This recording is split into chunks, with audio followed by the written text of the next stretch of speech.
ಲಿಂಗಾಯತರಿಗಿರಲಿ ಯಾವುದೇ ಇರಲಿ ಎಲ್ಲ ಕಾರ್ಯಕ್ರಮಗಳಲ್ಲಿ ಭಾಗವಹಿಸ್ತಾ ಇದ್ದೀನಿ. ನನ್ನ ಅದು ಒಂದು ಸ್ವಭಾವ. ಹಾಂ ಸರ್, ಇನ್ನೊಂದು ಥರ ಸರ್ ಅದು ಇಲ್ಲ, ಯಾವುದೇ ರೀತಿಯಿಂದ ಪ್ರತಿರೋಧಕ ಬಂದಿಲ್ಲ. ಇನ್ನು ಶ್ಲಾಘನೆ ಮಾಡ್ತಾರೆ, ಒಳ್ಳೆ ಕೆಲಸ ಅಂತ ಶ್ಲಾಘನೆ, ಯಾವುದೇ ಥರದ ವಿರೋಧ ಇಲ್ಲ. ಯಾಕಂದ್ರೆ ಕೆಲವೊಂದ್ ಕಡೆ ಈಗ ಕೋಮು ಗಲಭೆ, ಕೋಮು ಭಾವನೆ ಅನ್ನೋದು ಸಾಕಷ್ಟು ಇವಾಗ ಅತಿ ಹೆಚ್ಚಾಗ್ತಾ ಇದೆ ಸರ್. ಆ ನಿಟ್ಟಿನಲ್ಲಿ ಸಮಾಜಕ್ಕೆ ಇದೊಂದು ಒಳ್ಳೆ ಕಾರ್ಯ ಅಂತ ಹೇಳ್ಬೋದು.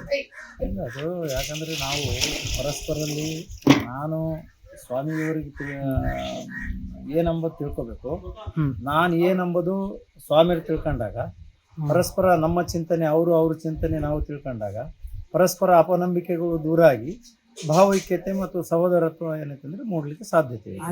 ನನ್ಗೆ ಹಿಂದಕ್ಕೂ ಕೇಳ್ಯಾರ, ಹಾಂ ಸರ್. ಕೇಳಿ ನಮ್ಮ ಕರೀಂ ಸಾಬ್ರು ಮಾಡ್ಯಾರಲ್ರಿ, ನಾವು ಮಾಡ್ಬೋದು ಏನಂತಂದ್ರೆ ಅವಶ್ಯವಾಗಿ ಮುಂದೆ ಬರ್ಲಿ ಅಂತ ಕೇಳಿ ನಾವು ಹಾಂ ಹಾಂ ನಿಮ್ಮ ಮಂದಿನೇ ಕೇಳ್ಯಾರ ನನಗೆ. ಕೇಳಿದ್ರು ನಮ್ಮ ಕರೀಂ ಸಾಬ್ರು ಮಾಡಿದ್ರಲ್ಲ, ಅವ್ರಿಗೆ ಎಷ್ಟೇ ಮಾಡ್ತಾರೆ ನೀವು ಅಂದ್ರೆ ಹಂಗಿಲ್ಲ, ನೀವೂ ಬರ್ಬೋದು. ಅವ್ರಿಗೆ ಗೊತ್ತಾಗಿ ನಮ್ಮನ್ನ ಕರೆದಕ್ಕೆ ಸ್ವಾಮಿ ಹಿಂಗ ಮತ್ತೆ ಹೆಂಗ ಊಟ ಮಾಡಿಸ್ಬೇಕಂತ ಮಾಡಿದ್ವಿ. ಹಂಗಂದ್ರೆ ಮಾಡಿಸ್ರಿ ಅವಶ್ಯ, ನಮ್ ಸ್ವಲ್ಪ ಕಂಡೀಷನ್ ಇದೇವ ಅಂತ ಹೇಳ್ದೆ. ಹಾಂ ಹಾಂ ಏನು ಕಂಡೀಷನ್ ಸರ್? ಏನಿಲ್ಲ, ಮತ್ತೆ ಇವರು ಅಡಿಗೆ ಮಾಡೋರು ಹಾಂ ಹಾಂ ಹಾಂ ಮಡಿಯಿಂದ ಮಾಡ್ಬೇಕು. ಹಾಂ ಹಾಂ ಹಾಂ ಹಂಗಾಕಿ ಮನಿಗಿನೇ ತೊಳ್ಕೊಂಡು ಒಂದು ಇದು ಮಾಡಿಕೊಂಡಿದ್ರೆ ಅವ್ರು ಯಾವ್ದೇ ಕೊಡ್ಲಿ ನಮ್ಗೆ ಅದು ಇದಂತಿಲ್ಲ. ಅನ್ನ ಸಾಂಬಾರು ಕೊಟ್ರು ಸಂತೋಷ. ತೃಪ್ತಿಯಾಗಿ ನಾವು ಇದು